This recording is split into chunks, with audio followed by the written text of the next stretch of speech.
Assalamualaikum warahmatullahi wabarakatuh. Halo semuanya.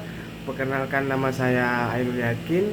Saya dari kelas A Fakultas Hukum Universitas Trunojoyo Madura. Pada kesempatan kali ini, di dalam video kali ini, saya akan mengajak teman-teman sekalian untuk bedah bersama. Kita bedah bareng beberapa isu krusial soal negara kita tercinta ini lewat dari kacamata pendidikan kewarganegaraan. Penasaran bagaimana isinya? Mari kita simak bersama. Oke teman-teman, di topik yang pertama ini kita akan bahas tentang wajah baru dari bela negara di era digital. Nah, kita seringkali mikir teman-teman ya, bela negara ini harus pegang senjata atau ikut militer. Padahal tidak selalu tentang invasi militer teman-teman ya. Ancaman zaman sekarang ini sudah bergeser teman-teman. Ada ancaman internal dan juga ada ancaman eksternalnya teman-teman. Secara ancaman internal, sekarang musuh terbesar dari dalam negara kita itu sendiri yaitu penyebaran berita bohong atau hoax teman-teman. Dan juga adanya separatisme. Separatisme ini ialah gerakan ingin memisahkan diri dari Negara Kesatuan Republik Indonesia ini. Nah, hoax ini teman-teman dibagaikan seperti virus yang akan membuat kita bertengkar sesama saudara kita sendiri teman-teman ya. Kemudian secara ancaman eksternalnya datang dari dunia maya teman-teman, atau biasa kita kenal sebagai istilah cybercrime ya teman-teman. Nah, dan juga ada seperti halnya pencurian ikan di wilayah ZEE, pelanggaran batas, dan pengusikan kedaulatan negara teman-teman. Nah, ini juga ada kita sampai ke hegemoni budaya asing teman-teman. Sadar gak sadar kita ini lebih kenal budaya luar dibandingkan budaya kita sendiri teman-teman. Kemudian apa sih aksi nyata kita ya? Anatomi kita sebagai mahasiswa hukum teman-teman.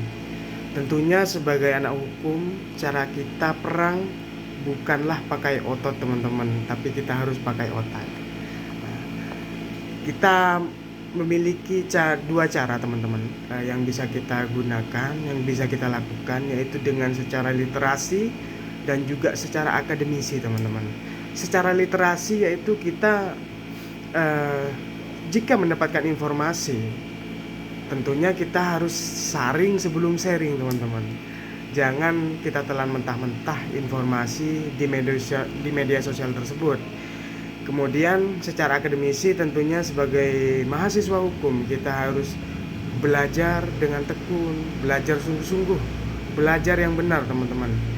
Kuliah hukum yang serius supaya nantinya kita bisa menjadi praktisi-praktisi hukum yang baik dan kita bisa ikut andil memperbaiki sistem hukum di negara kita teman-teman. Kemudian kita pindah ke topik yang kedua teman-teman, tentang Astagatra di era disrupsi. Nah, ini kenapa masih penting? Mungkin kalian pernah dengar konsep Astagatra dari Lemhanas, gabungan dari Trigatra dan Pancagatra teman-teman ya. Nah, di era teknologi sekarang ini konsep ini wajib diupdate atau didigitalisasi teman-teman. Dimana seperti halnya dalam geografi dan hankam baru. Dulu wilayah itu cuma terdiri dari tanah, laut, udara, dan sekarang ada yang namanya kedaulatan cyber teman-teman. Kalau sistem pertahanan cyber kita jebol dan data-data penting negara kita ini pastinya bisa diretas teman-teman oleh orang luar maupun oleh orang-orang dalam kita sendiri. Seperti halnya yang pernah menggemparkan itu kasusnya Bjorka ya teman-teman. Kemudian dalam sisi gatra ekonomi digital, nah, sekarang ini zamannya e-commerce. Kalau kita cuma konsumsi barang impor, tentunya ekonomi kita bisa ketergantungan dengan pasar digital asing teman-teman. Makanya dari ini kita wajib melindungi produk lokal kita. Kemudian dari sisi ideologi dan sosial budaya, paham-paham luar saat ini yaitu ideologi transnasional teman-teman ya, gampang sekali masuk lewat media sosial. Nah, disinilah peran Pancasila dan kearifan lokal ini bertindak sebagai moral filter atau penyaring moral. Agar apa? Agar karakter bangsa kita tidak hilang di gila zaman, teman-teman. Kemudian topik ketiga yaitu tentang dilema hukuman mati untuk koruptor kelas kakap. Nah, ini juga isu-isu yang paling panas di ranah hukum, teman-teman ya. Berdasarkan pasal 2 ayat 2 Undang-Undang Nomor 31 Tahun 1999, koruptor dalam keadaan tertentu seperti halnya krisis ekonomi dalam suatu negara itu bisa divonis hukuman mati, teman-teman. Tapi di sini ada benturan dua kubu, teman-teman, yaitu dari kubu pro dan kubu kontra. Di mana dalam kubu pro, secara efek jera dan keadilan, kita menilai pejabat atau penegak hukum yang korupsi itu ialah pengkhianat terbesar bangsa. Sudahlah dikasih amanah tinggi, malah dikorupsi. Nah, jadi hukuman mati itu pantas sekali untuk orang-orang lain ini mikir nantinya 1000 kali sebelum ia melakukan korupsi. Akan menjadi contoh bagi koruptor-koruptor lain yang akan melancarkan aksinya seperti itu.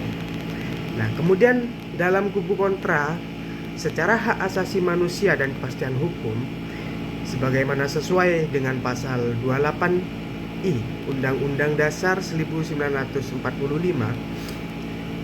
hak hidup itu merupakan hak dasar yang tak bisa dikurangi dalam keadaan apapun. Non-derogable rights. Nah, jadi di sini negara tidak punya hak untuk nyabut nyawa seseorang sejahat apapun dia, teman-teman. Seperti itu.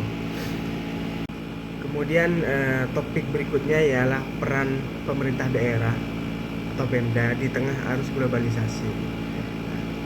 Terakhir, teman-teman ya, soal otonomi daerah ini, Pemda tentunya punya tugas berat untuk menjadi filter sekaligus jembatan bagaimana caranya agar daerah maju karena globalisasi. Tapi catatan terpentingnya ialah budaya lokalnya jangan sampai mati, seperti itu, teman-teman. Ada 3 jurus yang bisa digunakan oleh Pemda, teman-teman. Yang pertama ialah digitalisasi UMKM, di mana Pemda ini mesti memfasilitasi pedagang lokal agar bisa berjualan sampai ke pasar-pasar internasional marketnya, teman-teman ya. Menggunakan apa? Menggunakan teknologi internet yang ada saat ini.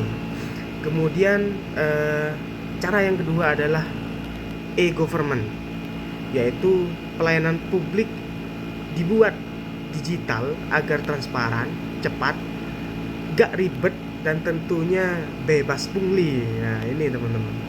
Tapi dari ini juga kita tetap harus mengedepankan nilai-nilai gotong royong seperti itu. Kemudian dengan cara yang ketiga, yaitu regulasi kearifan lokal atau yang biasa kita kenal sebagai local wisdom. Nah, buatlah perda oleh Pemda ya. Pemda ini buatlah suatu peraturan daerah yang mewajibkan muatan lokal masuk sekolah. Contohnya ialah seperti belajar bahasa daerah atau tradisional. Agar apa? Agar generasi mudanya ini tidak kebarat-baratan, alienisasi budaya, seperti itu, teman-teman. Kemudian di sini akan saya membuat simpulan, teman-teman, dari isi materi yang sudah kita bahas tadi. Kesimpulannya ialah semua aturan, teman-teman, mulai dari Undang-Undang 1945, Undang-Undang Korupsi, sampai modul Lemhanas, itu tak akan ada gunanya kalau kita sebagai generasi muda ini tak ikut peduli. Dari itu, mari kita mulai dari hal kecil, bijaklah bersosial media, dan banggalah dengan budaya sendiri, teman-teman. Ya, dari itu saja pesan saya. Terima kasih banyak sudah menyaksikan video saya. Terima kasih juga untuk dosen pengampu saya dan dosen pengampu kita semua, tentunya yaitu Ibu Ida Wahyuliana SHMH. Terima kasih banyak Ibu atas bimbingannya selama 1 semester ini. Sampai jumpa teman-teman semuanya di diskusi kelas kita berikutnya. See you next time. Wassalamualaikum warahmatullahi wabarakatuh.